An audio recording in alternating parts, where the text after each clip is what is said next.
मेरा मन प्रसन्न था, मैंने सोचा था, लेकिन मेरे मन में एक भाव भी था, क्योंकि मुख्यमंत्री बनने के बाद मुझे पूरे देश में जाने का मौका मिला। मैं लोकसभा के चुनाव में पूरे देश के अंदर गया, तो वहां मेरे प्रवासी भाई जो राजस्थानी भाई हैं हमारे, सभी वहां मुझे मिले। उन्होंने पूरा सम्मान भी किया और उनके मन में एक इच्छा थी कि राजस्थान के लिए कुछ हमें करना चाहिए। मैं आपको कहना चाहता हूं कि माननीय CR पाटिल जी ने वो काम प्रारंभ करते हुए जब हमें गुजरात के अंदर बुलाया और हम गुजरात में गए, तो उन्होंने उस जन भागीदारी को जिस तरह से आगे बढ़ाते हुए, और उस दिन सबसे अगर मोटी किताब थी तो मेरे पास थी, क्योंकि राजस्थानी जो हमारे सूरत में हमारे प्रवासी भाई थे, अहमदाबाद में प्रवासी भाई थे, उन सभी ने यह प्रण किया। मैंने सोचा गांव बहुत हैं, 40,000 45,000 गांव हैं, तो मैंने कहा कैसे होगा, लेकिन उस पुस्तक में इस तरह से था कि 40,000 गांव में जितनी आवश्यकता है 3 या 4 इस तरह के बोरिंग लगा करके पानी को संचय करने की व्यवस्था किस तरह से हो सकती है। निश्चित रूप से मैं धन्यवाद देना चाहता हूं, क्योंकि जल संचय से जन भागीदारी, और ये बहुत बड़ा काम है। और माननीय पाटिल साहब, मैं आपसे कह सकता हूं कि पानी की समस्या जो राजस्थान ने झेली है और राजस्थान ने जो देखी है, कई प्रवासी भाई तो सिर्फ पानी की परेशानी के कारण ही हमारे भाई प्रवासी बने हैं, क्योंकि हमारी माता बहनें 5-5, 7-7, 8-8 किलोमीटर से पानी लेकर के आती थी। और अभी भी मैं आपको बताना चाहता हूं कि गर्मियों में हमें पानी के लिए ट्रेन चलानी पड़ती है, क्योंकि पानी के लिए जितना हम जान सकते हैं दूसरा कोई प्रदेश नहीं जान सकता। और मैं इसलिए कहना चाहता हूं कि देश के यशस्वी प्रधानमंत्री नरेंद्र मोदी जी के नेतृत्व में आप हमारे लिए जिस तरह से आपने जो ये पीड़ा उठाया है, राजस्थान के लिए बहुत ही सौभाग्य की बात है कि आप जल संचय से जन भागीदारी के काम में आप जितना बड़ा सहयोग हमारा कर रहे हैं। आज मैं अभी जब मैं आ रहा था तो मैं कह रहा था, आज सुबह में रूपेंद्र सिंह जी ढिल्लो जो हमारे राधा स्वामी सत्संग के हमारे स्वामी जी हैं, मैं आज सुबह में उनसे मिलने गया था। जब मैं उनसे मिलने गया था तो बातचीत हो रही थी, तो उन्होंने मेरे से एक बात कही थी, और वो मेरे से कहा था कि आने वाले समय में राजस्थान ऐसा प्रदेश होगा जिसके पास सबसे ज्यादा पानी होगा। और आज शाम को जब मैं सांगानेर के कार्यक्रम में था तो वही बात हमारे माननीय जल शक्ति मंत्री जी ने दोहरा दी कि राजस्थान में सबसे ज्यादा पानी होगा। तो मैं अभी कह रहा था कि एक दिन में 2 बार सुनने को मिला, और तीसरी बात और आपने नहीं सुनी। तीसरी बात यह है कि जब सांगानेर में इस काम का उद्घाटन हो रहा था तो बंसीवाले ने भी सुन ली और वहां भी जोरदार बारिश हो गई। मैं आपको सत्य बताना चाह रहा हूं, क्योंकि जैसे ही हम सरकार में आए थे तो माननीय पाटिल साहब कह रहे थे कि योजना किस तरह से बनती है। मेरे भाइयों बहनों, मैं बताना चाहता हूं कि जैसे ही हम सरकार में आए थे तो हमारा विचार हुआ, हमने देखा कि राजस्थान का विकास कैसे हो सकता है और सबसे पहले आवश्यकता राजस्थान में किसकी है। हमने हमारा मैप बनाया, क्योंकि मकान कितनी बार बनता है? कितनी बार? आप एक बार कहते हैं, लेकिन मैं कहता हूं मकान 2 बार बनता है। एक बार नक्शे में बनता है और एक बार फिर हकीकत में बनता है। तो हमने कहा कि राजस्थान के लिए सबसे पहले हमें नक्शा बनाना है और उस नक्शे के आधार पर हमें उन योजनाओं को आकार देते हुए हमें हमारे राजस्थान को आगे लेकर के चलना है। तो मैं आपको बताना चाहता हूं, सबसे पहले मकान की आवश्यकता होती है, तो उसमें मुहूर्त लगाने भी जाते हैं तो किसकी आवश्यकता होती है?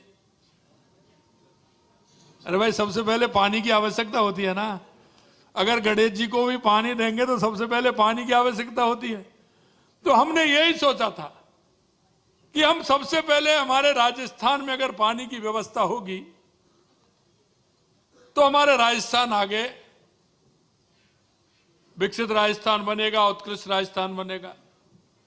उसके बाद आवश्यकता होगी हमारी तो बिजली की आवश्यकता होगी, उसके बाद आवश्यकता होगी तो फिर उद्योग की, बेरोजगारों को रोजगार देने की आवश्यकता होगी।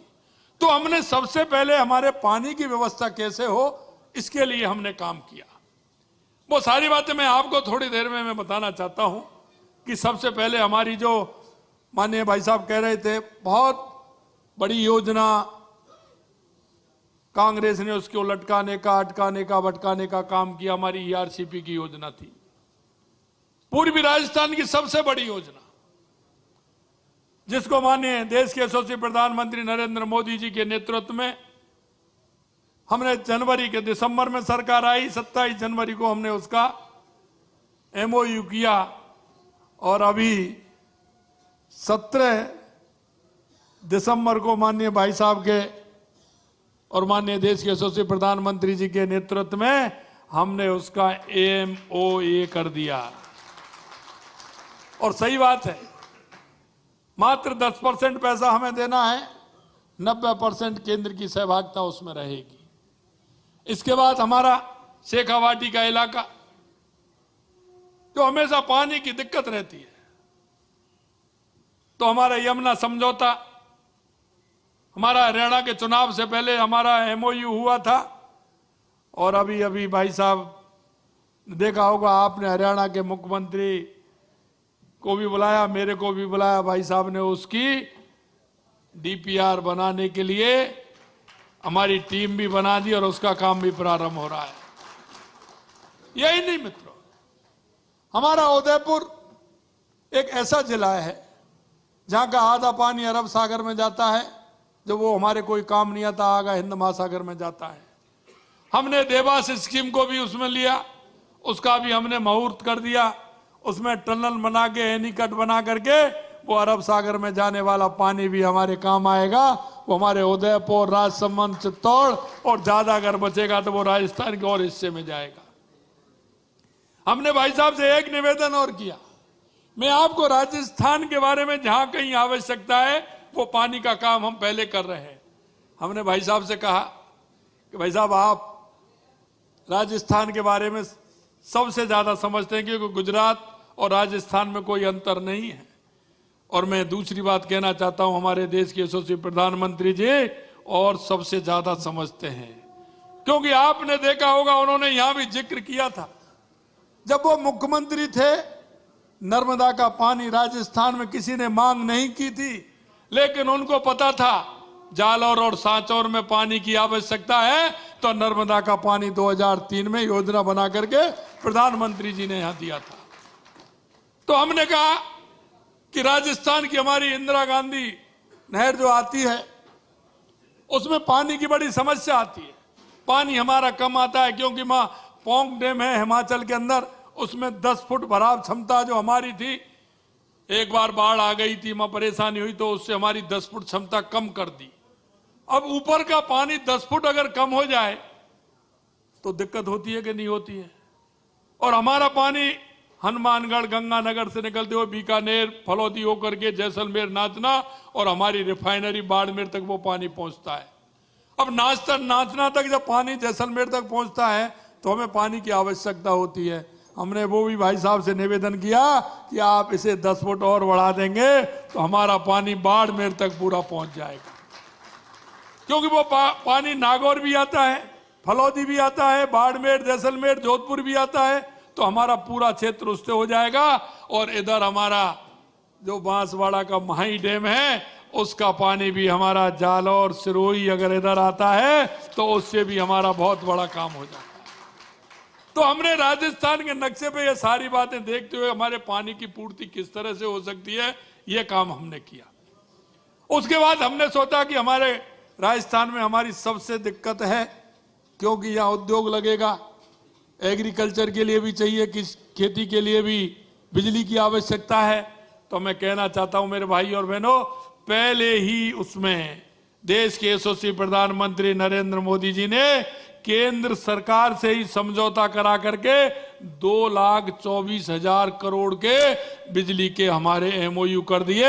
उसका काम धरातल पर प्रारंभ हो गया, यह काम भी हो गया।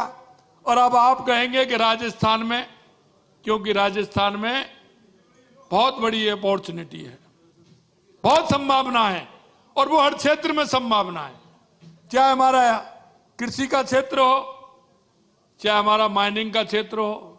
जहां आप देखेंगे वहीं मार्बल निकलता है। कौन सा ऐसा यहां मिनरल है जो राजस्थान के अंदर नहीं निकलता?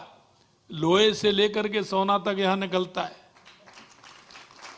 हमने कहा यहां बहुत बड़ी संभावना है, चाहे वो एग्रीकल्चर हो, चाहे हमारे वो खनिज हो, चाहे हमारा पर्यटन हो। राजस्थान का जैसा पर्यटक कहीं नहीं जाता जितना पर्यटक यहां आता है। हर क्षेत्र में संभावना है। हमारी हवेली, हमारे किले, हमारे अभ्यारण्य, पूरा राजस्थान पूरी तरह से इस क्षेत्र में शिक्षा, चिकित्सा और मिनरल भी हमारे यहीं पैदा होता है। ज्यादा मिनरल सबसे ज्यादा यहां निकलता है, और मिनट्स भी, मोटा अनाज भी राजस्थान में बिना खाद के, बिना डीएपी के निकलता है। इसमें भी हम सब आगे हैं। इसलिए मैं कहना चाहता हूं कि राजस्थान में बहुत संभावनाएं हैं, और मैं समझता हूं कि जब पानी की समस्या का समाधान हो जाएगा तो सारी बातों का समाधान हो जाएगा। राजस्थान में ऐसे कई हमारे काम हैं जो माननीय देश के यशस्वी प्रधानमंत्री नरेंद्र मोदी जी के नेतृत्व में हो रहे हैं। मित्रों, अभी 9, 10, 11 दिसंबर का हमारा राइजिंग राजस्थान था। हमने इसीलिए कहा, 9 तारीख को हमारा उद्घाटन था, 10 को हमारा प्रवासी राजस्थानियों का कार्यक्रम था, और हमने वही घोषणा की है कि हर दिसंबर को हमारा प्रवासी सम्मेलन होगा। और मैं आपसे कहना चाहता हूं कि भाई साहब, मैं देश के अंदर भी गया हूं और कई कंट्रियों में भी गया हूं।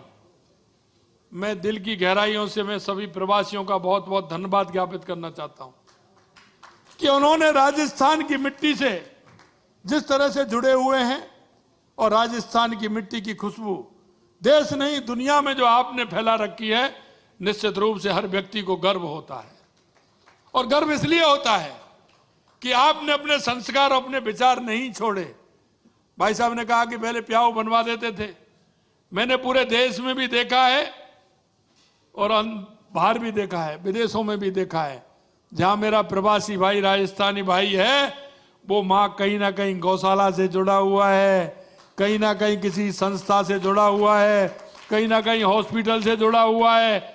उसका जुड़ाव सामाजिक सरोकार के कार्यों से देश में भी जुड़ा हुआ है और विदेश में भी जुड़ा हुआ है। क्योंकि यहां का जो व्यक्ति है, उसके मन में जो भाव है और जिस भाव और भावना के साथ काम करता है, निश्चित रूप से हर व्यक्ति को उसके लिए गर्व होता है। और मैं आपसे इतना ही कहना चाहता हूं कि आप सभी, मुझे पता है कि ये लाइन बड़ी होने वाली है। 40,000 हमारे गांव हैं, और ये 40,000 गांव में, क्योंकि हमारा गांव का पानी जब निकलता है तो भाई साहब ने सही कहा, गांव से निकल करके नहर तालाब में जाता है, तालाब जब फुल हो जाता है तो वो आगे निकल के नदी में जाता है, नदी से फिर वो आगे निकलते हुए सागर में निकल जाता है। उस पानी का कोई उपयोग नहीं होता है। हमारे राजस्थान में तो आपने देखा है, हमारे उन जिलों में टांके बनाने के हम अभ्यासी हैं। हम सभी जगह, हमारे हर गांव में, हर खेत में टांका बना करके पानी को संचय करते हैं। और ये पानी जब हमारा रिचार्ज हो जाएगा तो इस पानी को कभी हम निकाल सकते हैं। यह बहुत बड़ा काम हमारा देश के यशस्वी प्रधानमंत्री जी के नेतृत्व में और माननीय CR पाटिल जी के मार्गदर्शन में हो रहा है। आज आपने देखा कि जिस तरह से प्रारंभ हुआ, प्रारंभ तो पहले ही कर दिया था, काफी समय से काम चल रहा है। और राजस्थानी में भूजल के अत्यधिक निर्भरता का 216 पंचायत समिति यानी प्रदेश का 72% भाग अधिदोहित श्रेणी में आ गया है। जो भाई साहब बता रहे थे, चिंता की बात है कि जितना भूजल हम जमीन से निकाल रहे हैं उतना रिचार्ज नहीं हो पा रहा है। तो यह रिचार्ज हो जाएगा। केंद्रीय भूजल बोर्ड की रिपोर्ट के मुताबिक हमारे प्रदेश में भूजल का 149% दोहन हो रहा है, सबसे ज्यादा दोहन हो रहा है। अगर ये हमारा पानी आ जाएगा काम में तो इससे बहुत बड़ा काम हमारा होगा। मैं पुनः इतना कहना चाहता हूं कि जितनी बड़ी हमारी योजनाएं हैं, उन योजनाओं पर जो काम हो रहा है, मैं आपको इतना ही विश्वास दिला सकता हूं कि आपने 1 साल में हमारा काम भी देखा होगा। हमने कहा था कि हमारे देश के यशस्वी प्रधानमंत्री जी कहते हैं कि 4 जातियां हैं, और वो हैं युवा, महिला, किसान, मजदूर। हम उन चारों को, जिस तरह से हमारी सरकार काम कर रही है, मैंने कहा था, क्योंकि चौथा हमारा रोजगार मेला लगा। हमने पहले 3 रोजगार मेलों में 47,000 नियुक्ति पत्र दिए थे। 13,500 रुपये हमने 12 जनवरी को दिए हैं। 60,000 से ऊपर हमने नियुक्ति पत्र दिए हैं। और आपने देखा होगा 2025 का पूरा कैलेंडर हमने युवाओं के लिए निकाल दिया कि 81,000 भर्तियों का पूरा कैलेंडर हमने निकाला है। और हमने कहा है कि 1 साल में, क्योंकि हमारा बजट जुलाई में आया था चुनाव के कारण, तो जुलाई के महीने में हमने कहा था कि हम जुलाई से जुलाई तक 1 लाख युवाओं को रोजगार देने का काम करेंगे, वो भी सरकारी। हमारा 75,000 अगले महीने में हो जाएगा। आने वाले समय में जुलाई तक हम पूरा 1 लाख रोजगार युवाओं का देने का काम करेंगे। और इसी तरह से हमने कहा कि हमारे 5 साल में 4 लाख युवाओं को नौकरी देने का काम हम करेंगे। और हमने प्राइवेट तौर पर कहा कि हम 6 लाख युवाओं को नौकरी देने का काम करेंगे। हमारी, आपने देखा होगा सरकार जिस तरह से काम कर रही है। अभी दिसंबर में राइजिंग राजस्थान हुआ था, लेकिन हमने जब 11 जनवरी को, अभी जब हमने रिव्यू की मीटिंग की, क्योंकि हर 11 तारीख को हम हमारे राइजिंग राजस्थान की रिव्यू की मीटिंग करते हैं। 2400 करोड़ रुपए के 1 महीने के अंदर हमारे काम नीचे उतर गए हैं। 1 महीने के अंदर हमने उसकी पूरी कमेटी भी बनाई है। 1 से 100 करोड़ रुपए तक की एक बना दी, 100 से 1000 करोड़ रुपए तक की एक बना दी, 1000 करोड़ से लेकर 25,000 करोड़ रुपए तक की एक बना दी, और 25,000 करोड़ से लेकर के ऊपर तक की एक बना दी, जिससे उसकी मॉनिटरिंग समय पर हो जाए। और हमने ये भी कहा है कि इस बार जिसने हमसे MOU किया है, अगर वो किसी कारण से नहीं आता है तो हमें उसके बारे में भी सोचना पड़ेगा। क्योंकि मैं आपसे कहना चाहता हूं, आने वाले समय में, क्योंकि राजस्थान के अंदर जिस तरह की उपलब्धता और जिस तरह की संभावना है, हम आपको कहना चाहते हैं, और विशेषकर प्रवासी भाइयों से मैं कहना चाहता हूं कि आप आइए, अपने मित्रों को भी लाइए। आपको सुगमता से यहां आपका काम होगा। सुगमता के साथ जो आप करना चाहते हैं उसकी हमारी पूरी तरह से आपको सहयोग मिलेगा। जहां कहीं कोई परेशानी आएगी उसके लिए हमने अलग तरीके से, जो लोग आ रहे हैं उनको भी हमने अलग पोर्टल खोल दिया कि उसमें किसी तरह की परेशानी नहीं हो। और उसमें भी आप जैसे ही पोर्टल पर डालेंगे, आपकी परेशानी का 24 घंटे में आपके पास फोन पहुंचेगा, नहीं तो आपके पास मेल पहुंचेगा, किसी तरह की कोई परेशानी नहीं हो। इसलिए मैं आपसे यही कहना चाहता हूं कि आप निश्चित रूप से राजस्थान के इस विकसित राजस्थान बनाने में, उत्कृष्ट राजस्थान बनाने में माननीय प्रधानमंत्री जी और केंद्रीय हमारे जल शक्ति मंत्री CR पाटिल जी की प्रेरणा से प्रवासी भाई बहनों द्वारा कर्म भूमि से मातृभूमि कार्यक्रम के तहत राजस्थान के 45,000 गांव में भूजल पुनर्भरण हेतु रिचार्ज वेल बनाने के लिए एक अनूठे कार्यक्रम की शुरुआत हुई है। जल संचय में जन भागीदारी की इस पहल में आप सभी से भागीदार बनने का आह्वान करता हूं। हमारी नदियां, तालाब, जल स्रोत आज हमारी विरासत हैं और ये हमारे कर्तव्य है कि हम उन्हें बचाने और संरक्षित करने में अपना योगदान दें। पेयजल एवं सिंचाई के लिए निर्मित की जा रही बृहद परियोजनाओं के साथ साथ छोटे स्तर भी जल संग्रहण करना आवश्यक है। इसे ध्यान में रखते हुए हमारी सरकार ने मुख्यमंत्री जल स्वावलंबन अभियान 2.0 शुरू किया है। इसके तहत भी 20,000 गांव में 5 लाख वाटर हार्वेस्टिंग स्ट्रक्चर का काम जो हाथ में लिया है, उनको भी उनके साथ में हम पूरा करेंगे। आप सभी लोग सब कुछ कहते हैं जो उसे समाज के अन्य लोगों द्वारा सुना जाता है और उसका अनुसरण किया जाता है। मैं आप सभी से अपील करता हूं कि इस अभियान में अपनी पूरी शक्ति और समर्पण के साथ जुड़ें ताकि हम राजस्थान को जल आत्मनिर्भर बना सकें और हमारे भविष्य के लिए जल सुरक्षा सुनिश्चित कर सकें। समाज सेवियों, उद्यमियों और हर व्यक्ति को योगदान इस पुनीत कार्य में महत्वपूर्ण है, क्योंकि जल संचय हम सब की सामूहिक जिम्मेदारी है। हम अपनी कर्मभूमि से मातृभूमि अभियान को सफल बनाएं और राजस्थान को जल उपलब्ध में संपन्न बनाकर इसे हरा भरा, समृद्ध, आत्मनिर्भर राज्य बनाने का हम प्रयास करें। मैं आपसे यही कहना चाहता हूं कि आपका प्रयास एक मजबूत राजस्थान बनाएगा, एक समृद्ध राजस्थान बनाएगा, एक विकसित राजस्थान बनाएगा। इस आशा और विश्वास के साथ जो आपने ये बीड़ा उठाया है, निश्चित रूप से राजस्थान की 8 करोड़ जनता की तरफ से आपको मैं बहुत बहुत शुभकामनाएं देता हूं और ये भी कहना चाहता हूं कि आप राजस्थान के अंदर आइए और राजस्थान के विकास में अपनी भागीदारी सुनिश्चित करें और इस जल संचय में अपनी भूमिका निभाएं। इतना ही मुझे कहना है। आप सभी को बहुत बहुत धन्यवाद। नमस्कार। पुणे में माननीय CR पाटिल जी को और उनकी पूरी टीम को मैं बहुत बहुत धन्यवाद और साधुवाद देता हूं। बहुत बहुत धन्यवाद। जय हिंद, जय भारत, जय राजस्थान।